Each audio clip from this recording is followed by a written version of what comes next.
use canned water here. So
Good evening, everyone. How are you doing? Welcome to the first event for the Virginia Festival of the Book. My name is Athena Gould. I'm Deputy Director, and I'm excited to welcome you to Tangleroot, a play of shadows, part of the Virginia Festival of the Book. The Virginia Festival of the Book is a program of Virginia Humanities, a statewide organization whose mission is to connect people and ideas to explore the human experience. Most festival events are free of charge, but as you know, are not free to produce. Your support helps us to keep this incredible event going year after year. If you'd consider supporting, you can use the QR codes that are located on these screens, or you can go to virginiahumanities.org. I'd like to give special thanks to Virginia Festival of the Book's premier sponsors, Michelle and David Baldacci, who helped make this event possible. I would also like to thank the Anne and Jean Worrell Foundation, Dominion Energy, and the Joseph and Robert Cornell Memorial Foundation. Before we begin, I ask that you please silence your cell phones. I'd also like to encourage you to be aware of your space, to take a look around and note all of the available exits, located here, here, and here. In case of emergency, our site coordinator, Nancy Damon, will be available on hand to provide assistance. As always, if you see something, say something. At the conclusion of this presentation, a bookseller will be on site to sell a copy of our book, Tangleroot. Finally, we would like to note that the festival authors and speakers usually represent themselves. In this case, though, because this book and this event is by our festival director, she represents herself when it's offensive, and when it's not, she represents Virginia Humanities. And now I'm delighted to welcome Kalela Williams, who directs the Virginia Festival of the Book, which includes the Virginia Festival of the Book and other programs and projects throughout the year. She has served in directorships and other leadership capacities for a Philadelphia organization, Mighty Writers, the Free Library of Philadelphia, including their One Book, One Philadelphia program, and James Madison University's Furious Flower Poetry Center. Her debut novel, the YA coming-of-age story Tangleroot, was named an Indie Next Pick and was chosen as one of Kirkus Review's best books of 2024. And I read it. This is a really, really great book. Kalela lives in Stanton, Virginia, where she stays busy adding to the town's arts and culture scene, writing with her work off-center. And now, without further ado, I'd like to present Kalela.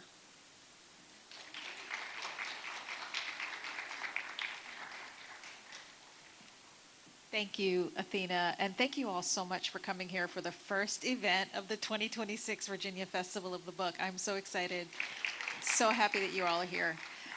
I am not on the stage. I'm actually not on the stage at all. I'm going to be right here. But I'm not alone. On the stage, behind the scenes here, is Davey White, my partner, and also the founder of the Off Center and the artistic director of the Off Center, who does puppetry performances, theater performances, literary performances, mostly based in Stanton, but we're coming to a place near you soon. So if you like our work, check out some postcards that we can give you on the way out. And again, thank you all so much for being here. Tangleroot is the story of a young woman who moves from her home in Boston to a house in Central Virginia that her enslaved ancestor built. And she's none too happy with it. She's none too happy with living with her mom. And she discovers some secrets living in this town that we'll get a little glimpse of. So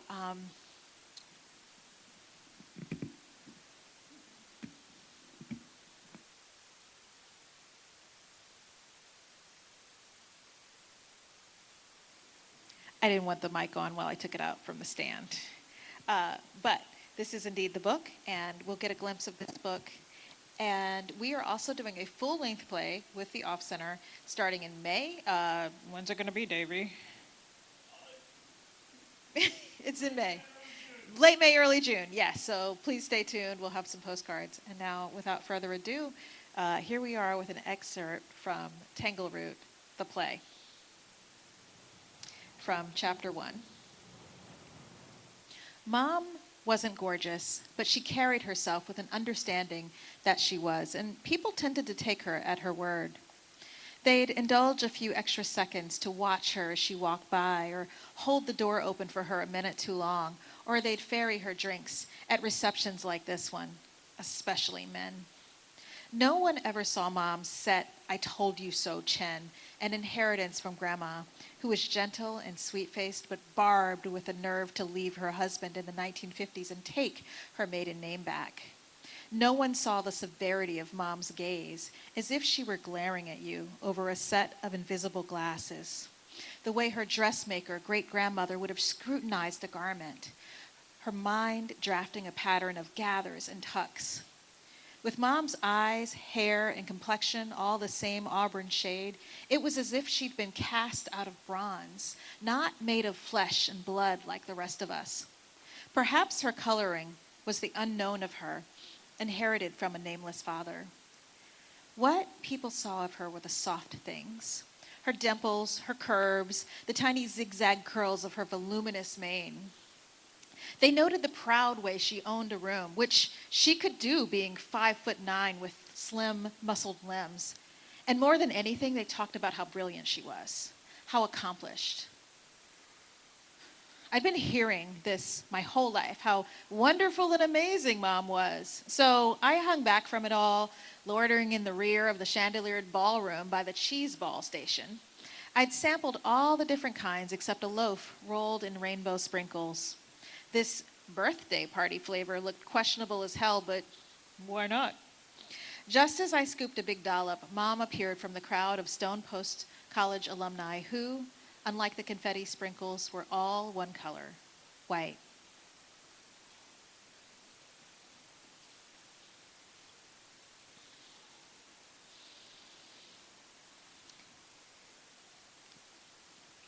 Noni gets new digs in small town Virginia. "Where's my bedroom?" I asked, as we stood inside one of the guest rooms. It had a pencil post bed and with a gauzy canopy. The wallpaper was dappled with tiny clusters of green leaves. A prissy 10-year-old girl would kill for this room. There was even a wooden chair with some kind of doll sitting on it. Mom adjusted the lace curtains. "Isn't the view gorgeous?" Outside, a backyard sloped into a steep hill. A creek shimmered near the wood's edge. "Yeah, whoever who visits will love it. Not that anyone will drive out to our no man's land." "What's this?" I picked up what was on the chair. A faceless figure made of brown cloth with braided black yarn for hair. Stubby arms poked from a faded bluish-greenish dress. "I saw her at an antiques shop in Daventry," Mom said. "I just felt like she belonged here." "This?" Holding it up, I realized there was another side to it. I flipped the skirt over, and another faceless doll half greeted me. An ivory cloth one with yellow yarn hair and a pink dress. It was weird and baffling. "Mom, what is that?" "She's called a topsy-turvy doll. They were popular in the 19th century, and it's likely that black and white girls played with them." I turned the doll upside again, revealing the black doll. There's like no face. I thought of my mom's old Raggedy Anns with their glassy eyes and painted-on smiles. "Many enslaved women were never taught to embroider." "You think an enslaved woman made this freaky Friday craziness?" I flipped the skirt over to reveal the white doll again. "Look carefully." And then I saw. The black girl half of the doll was worn with frayed hair and dingy cloth. The white side was nearly pristine. It was as if one side had been loved more, played with more. "I felt like she belonged here," my mother said. "I wanted you to have her. Her." I knew she meant the black side. Then something occurred to me. Wait, is this supposed to be my room? "Of course it is." "Then where's my stuff?" I plunked down the doll. "Your belongings are all in storage. You can bring them with you to Boston University. Look, I want to show you something." She opened the closet. All I noticed was how tiny it was, how inconsequential, but Mom regarded the inside of the paneled door. At first I thought there were paper dolls glued there, but then I realized they were drawings of white women in big old-fashioned dresses bedecked with huge bows and flowers. Gowns with enough fabric to tent a village. gowns wide enough to double as parachutes. The color was faded and the papers peeled at the ends, including the printed descriptions someone had pasted on the corners of each sheet. Latest style of walking dress, I read aloud. Rich, gray silk, double skirt, postilion jacket.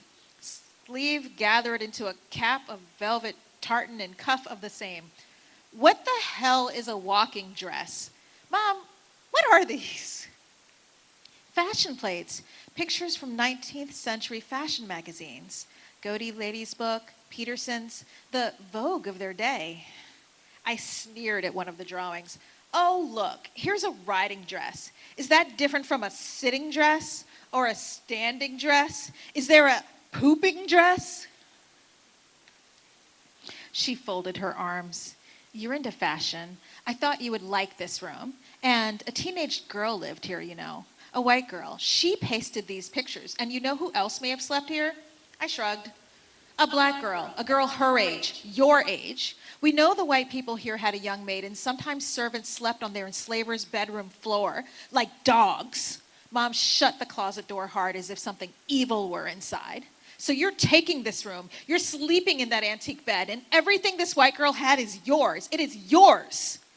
I rolled my eyes. She tossed me a sharp glare. You can't appreciate anything, can you? Not even reclaiming what was taken from you. The only thing I wanted to reclaim were my suede curtains, my satin leopard print sheets, and my black lights strung along the walls. Maybe I sounded a bit like a jerk, so I tried to dial it back. This really isn't my style, and I just like my stuff back. Your bedroom and Wellesley look like the champagne room of a strip club, Mom snapped. Do you think I'd decorate a historic home with lava lamps? Grow up, Noni, will you? She stalked out of the room, leaving me there.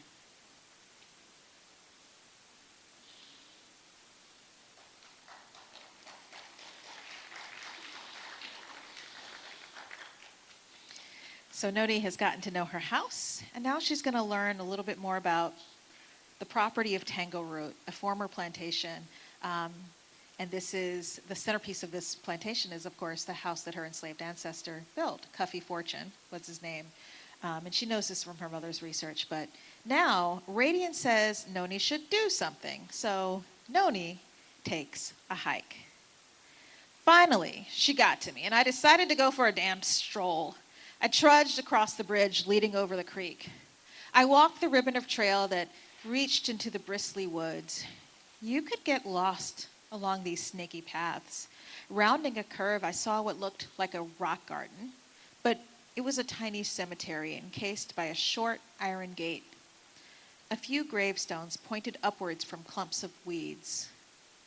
Somewhere on the Tangleroot property, there had to be a cemetery for enslaved people, but Mom hadn't been able to find it. The graves in most enslaved folks' cemeteries were only marked with rocks easily lost in the brush, she said, or with wooden crosses that have long since rotted away. The enslaved people's burial ground at Tangleroot might be too overgrown with trees and shrugs to locate, or the uncarved stones might have sunken into the earth altogether. I never thought of the white family being buried here too, but it made sense. I knew rural families often buried their dead on their property, not in a churchyard. Still, it seemed strange that a cemetery was basically in our backyard. As I studied each burial, a crude family tree emerged. A tall, pointed gravestone signaled Thomas Dearborn as the family patriarch. He was born in 1808 and died almost 70 years later. Beside him was Martha Dearborn, born in 1817 and dying in her 50s. Her tombstone read, "Beloved wife and mother." Flanking them were two small stones. One simply read, "Infant," 1840. The other child was named after his father, and he died when he was 4 years old. From the dates on the graves, I knew that Thomas and Martha Dearborn were the enslavers of Cuffy Fortune, our family's ancestor. And Mom knew all this, of course. She had found rosters with Cuffy's name, but she had never called the white family by names. To her, they were Cuffy's enslavers. It sounded harsh, but I could see how it made sense to her. They denied Cuffy his humanity, Maybe she felt no point in giving them something that they had never given her, a black woman. But just like moms and my ancestors, these people had lived, they had married, they had died, and they had buried loved ones. I knelt to better read another stone. It seemed like a century of dead leaves were jammed up against it. With a flat rock, I dredged them away. The engraving was weathered, but I made out the words. Here lies Sophronia Dearborn, born July 5th, 1841, died August 18th, 1859. And infant son, born and died August 18th, 1859. Rest well, beloved daughter and sweet babe. So eerie. Sophronia was my given name. July 5th was my birthday. This girl had died when she was just about my age. It must have been childbirth that killed her, and her poor son, too. That happened to a lot of women and their babies back then. The girl couldn't have been Thomas's and Martha Dearborn's daughter because she would have had a married name. So she was their daughter-in-law then. And her husband, he probably moved on to a different town maybe and found himself another teen bride. So we've seen Noni get to know her home and her property and the people who have lived and died on this property, some of them at least. And now Noni gets to know her town. I always like to think of towns and places as people. And this town is called Magnolia. It's a fictional town, but it's inspired by some places here in Virginia that I've come across. Noni's got a new job. As soon as Mom rounded a bend on the highway, I saw it, even though it was way down the road. Really, you could probably see it from space. A huge barn, just like the dozens of other barns I'd seen in Virginia, except it was painted an obscenely bright, migraine-inducing lilac. As we got closer, I could read the ginormous, hot pink sign with pictures of smiling goats, chickens, and ducks. Charm on the farm? Are you kidding me? What the hell is this? Young lady, don't use that kind of language. She glided her Volvo into the lot. Mom had finally bought me my own car, a 2017 Toyota Corolla with a dented side, but she still insisted on escorting me to my first day of work as if she didn't trust me to arrive on my own.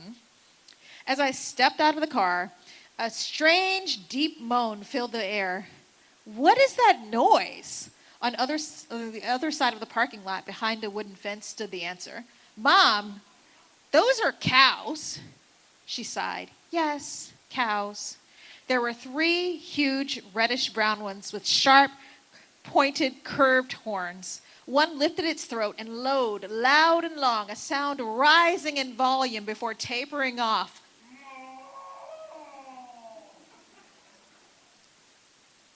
Blondell's house is across the fence, Mom said calmly. This is her farm. On the other side of the road, a ginormous horse stared at me. Weird-looking speckled chickens pecked around. Fat gray geese, straight out of a nursery rhyme, waddled into a pond. It was unreal. The giant purple barn had a wide front porch and wind chimes singing all over the place. The double doors swung open and a woman came flying out. Oh my goodness, Radiance! She grabbed Mom in a big hug. Wow, look at you. You look beautiful. Please, I'm a sack of potatoes. Did I miss the time warp? You look like you're still in college. Mom motioned me forward. Blondell, here's Noni. Noni, this is Blondell Pankey. Blondell was Mom's age and plump, heavy in the hips, wearing tight jeans and a plaid top. She had loads of shiny brown hair and a loose ponytail down her back. I reached out a hand, but she grabbed me in a tight hug instead.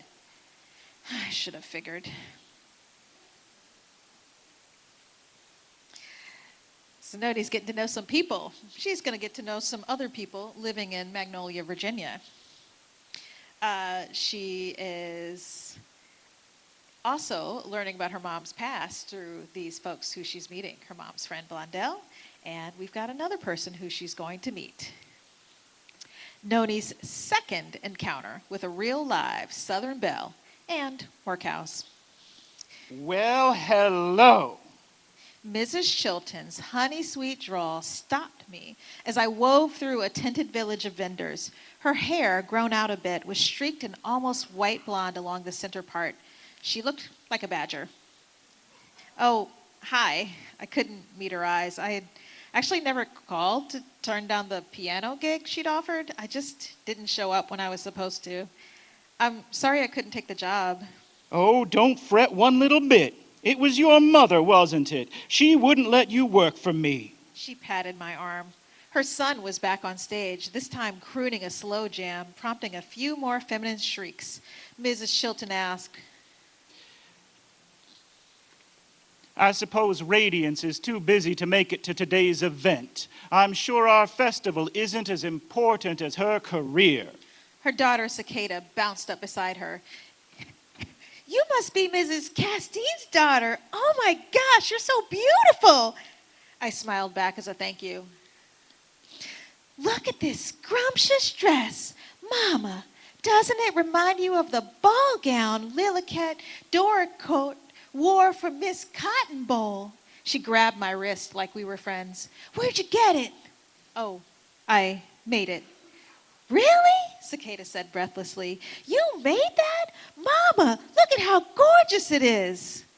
Lana Jean's chilly blue gaze pried at the various gathers of my gown. I myself am exceptional with a needle, but that pattern must have been tricky to sew. It wasn't all that hard because I drafted it. Her already arched eyebrows rounded up even further in surprise. McDonald's like. You created the pattern from scratch? She half circled around me, examining the vast skirting. Isn't inheritance marvelous? I suppose you know your great-great-grandmother Was a dressmaker, I finished. My grandmother, the senator's wife, Priscilla Levine Harper, was her client. One year, she was unforgettable in a confection of your great-great-grandmother's making. People talked about Nana's dress for months. Cicada, of course, you know this history. Oh, Mama, she said reverently, the magnolia gown.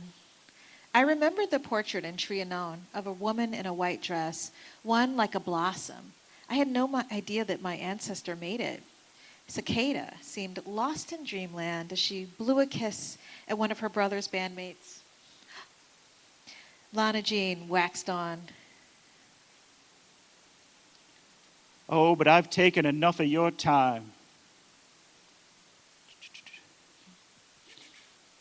Lana Jean seemed to examine my face closely. Her smile tilted down at the corners, but then she simply patted my shoulder. Cicada also skipped ahead of her mother, calling back, We should get tea sometime, Noni, as if that were a thing girls our age did. I almost felt dazed from her anecdote, but it also occurred to me that with her encyclopedic knowledge of Magnolia history, she might know something else. Mrs. Chilton, she turned.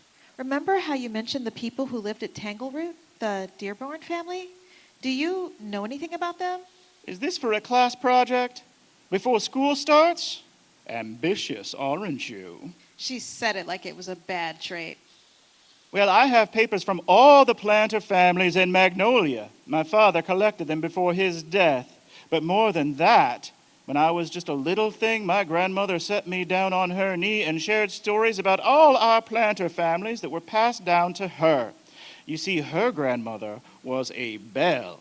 Any interesting stories? I asked. Across the fairgrounds, a cow bellowed. No. A character dressed in a gray Confederate Army uniform waded around on stilts. Children pointed up at him, screaming with delight. I wanted to scream at him, too. Oh, everything Nana told me over the years was fascinating. It was a glorious time, all the parties and balls. Mrs. Chilton said dreamily as if she'd been there. As for the Dearborns, let's see. There were 2 daughters, and one died young, still but a girl. It was terribly tragic. How did she die? I asked suddenly. I have no idea. The Southern ladies were delicate flowers, but my grandmother never talked of death. She spoke of the elegant silks and the dancing. What about scandals? I broke in. Were there any scandals? Mrs. Chilton looked appalled. Why on earth would you ask? She lowered her voice and gripped my shoulder. Now I know others may have told you about our upstanding Southern men keeping women of a certain ilk as their paramours. No, I shook my head. Why, perhaps even your mother has told you stories of plantation men carousing among the servant class. It is a myth, you understand? I was just trying to find out, Overseers. Jean said plainly. They were the ones cavorting in the slave quarters. They were nothing more than trash, see? Our gentlemen upheld utmost virtue. And it is a travesty to know such falsehoods have been spread about them. So many lies about our men, like my dear son. Confused, I was taken aback by her ferocity, matched by what seemed to be sadness. Her eyes were like fierce blue flames hissing from a gas stove. You tell whoever put this idea in your head that not a drop of it is true. When I think of the senator's forefathers who put Trianon into a great empire, accused of such moral turpitude, it is enough to make me swoon. Oh, no. There's no need to swoon. I'm sorry I brought this up. I was relieved when someone called her name. Heading towards Harper Street, I realized I was leaving just in time. Mom had made it here after all.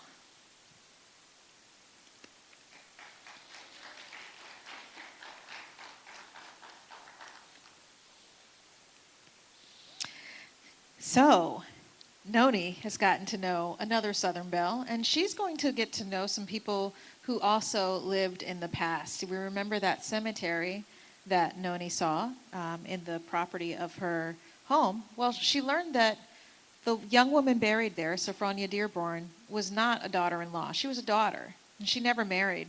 So what was she doing buried there with a baby? Noni decides to investigate, and in doing so, she comes across something very important. She comes across some old diaries. My mother left for the airport that morning, heading to a conference. I got my shift covered at charm and dimmed the lights in my room.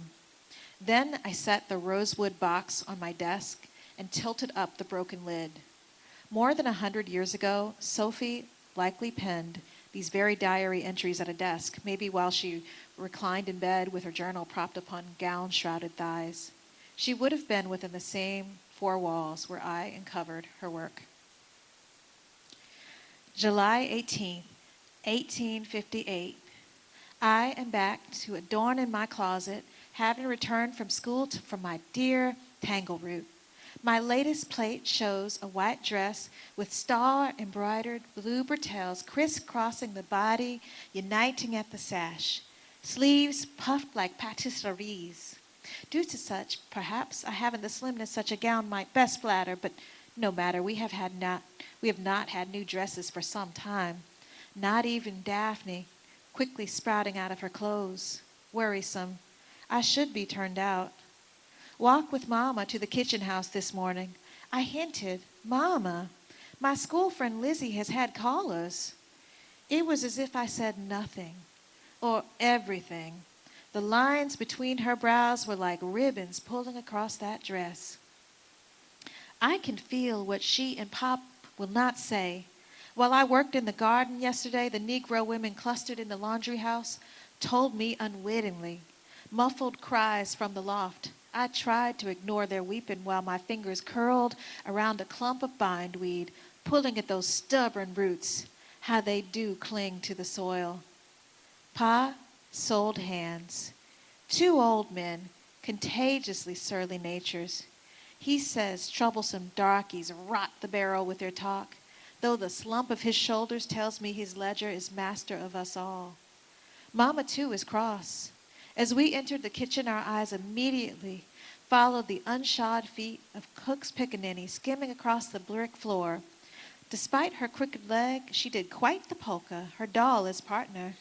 So engrossed was she in her imaginary ball, she did not see us. Quiet, child. Ma cuffed her before my mother could. I could see the slap forming on my mama's face. Anger is the bloom of my mother's grief for aunt's children. No stepmother made plain in deathbed's words and letters. Her own stepmother was as cruel as a fairy tales. It was a wrath that spared my mama because she married Pa. My brother-in-law will travel again next week, Mama told me, saying, we shall take charge of the children. She talked of our menu to Molly, who's soft and like pudding, when I asked if I might have my favorite sweets. Our cook does so love me. As we walked to the spring house, Mama counted off girls on her fingers like goods in a store. Miss S.R. in Richmond, once beautiful, but in her 30s and somehow left on the shelf, could be a good match. There is Miss F.L. in Charlottesville, pretty, if you look past the Indian blood clouding her complexion. Or were he to court the widow, Mrs. T.W., he might gain 500 acres in exchange for a hair lip. But no stepmother. How I miss the good times when such heaviness was not mine to hold. Sometimes I read the diary's pages of my years in school, cheered that I ever lived so weightlessly. August 8th, 1858. Caught dancing.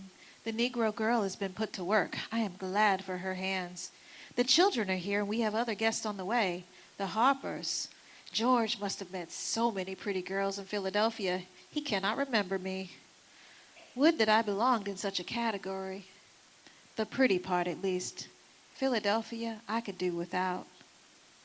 I am looking out of my bedchamber window, watching the slave girl cumbersomely cradle Aunt Hannah's infant, lacking the tenderness with which she cares for her upside-down doll that was once mine. The doll Molly made for me. I used to play with both sides, Sally the Belle and Sully the Darky. Sally told Sully what to do, end over end, before I tired of it all. Mr. Paulding's 4 other children cavort under Effie's eye. We have stationed her as a second nursemaid, for the girl Mr. Paulding brought is only Daphne's age. Have you not someone more fitting to watch them? Mama had asked with some alarm. There is a proper nursemaid, he said, but needed for other work at home. Then he turned to me and spoke of pleasant matters, asking how I enjoyed school. Our talk soothed Mama's mood. Ah, the overseer's children just arrived to play. Ruffians, dirty-faced. Look at them. They are talking with my cousin cherubs, wary of one another, the way one might imagine our English ancestors approached the woodland savages. Oh, no. Cuff's boy is shouting, racing through the field. Something is wrong. We'll learn the rest of her diaries as we read the book, or at least part of her diaries that don't tell a full story. In the meantime, Noni is at a community college in Central Virginia. It's not where she intended to go. She wanted to go to Boston University, but she messed some things up and she ended up not going there. So instead, she's at a fictional community college and she's learning some things that go beyond her classroom and into real life. Noni's college course strikes a nerve, and it resonates. I'd like to hear your reactions to our reading from Castine's The Remembered. Who would like to discuss their thoughts? Professor Korn, who taught my Black Studies class, was a big woman with a soft, calming voice and a coily fro. With her smooth, dark skin and full, perfect features, she was more beautiful than a person had a right to be. She wore loose, flowy dresses, always in some exotic design, African kente, jewel-toned Indian prints, bright kimono patterns. When someone complimented her, she'd give them a mini lecture on the historic origins of the fabric.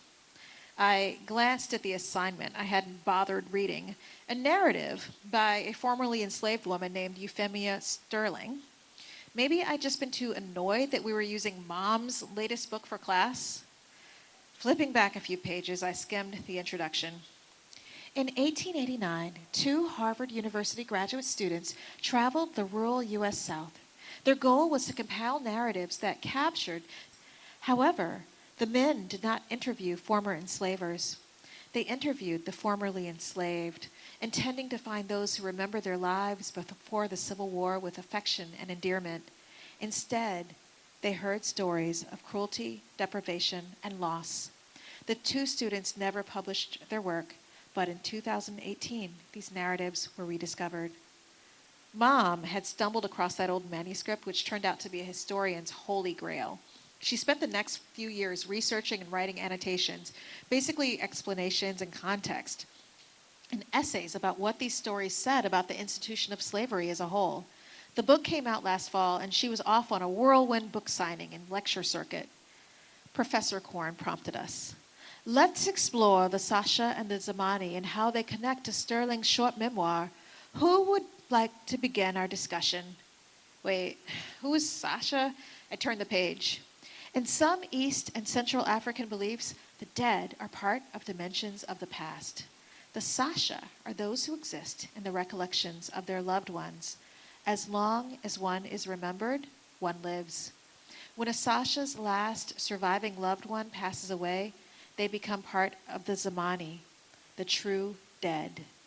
But when our names are spoken and when our stories are told, we are always here, abiding in the minds of our descendants, whether they are kin by blood or by belonging. Class, Professor Korn brushed past my desk, stopping within the silence. Noni, perhaps you might share. How do they speak to you? They? I realized she meant the Sasha and the Zamani, but these weren't concepts. The Sasha and the Zamani were people. The dead. My ancestors. How do they speak to you? She repeated. I don't know.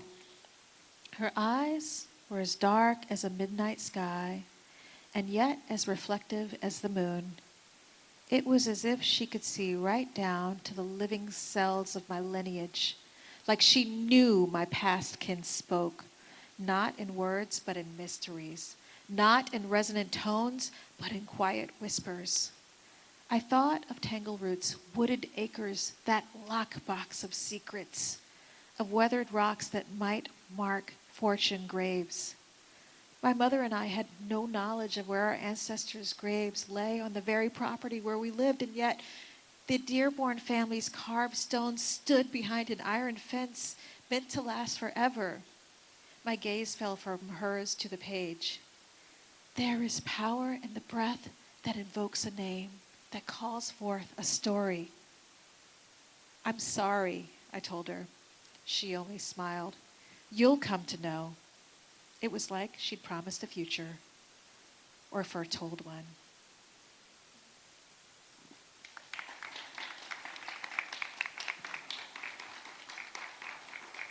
Thank you.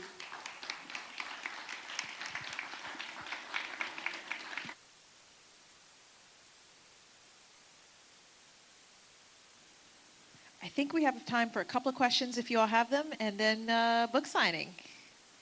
And after this, I'd like to invite everybody to an open house downstairs for Virginia Humanities New Space. Oh, got a question. Is the book illustrated also? The book is actually not illustrated. There's some family trees in the book, but there's actually not. It's a full. It's not illustrated, but yeah. Thank you. Any other questions? All right, wonderful. Well, let's go again. Books are for sale, and go downstairs and have some wine and cheese with us as well. Thank you all.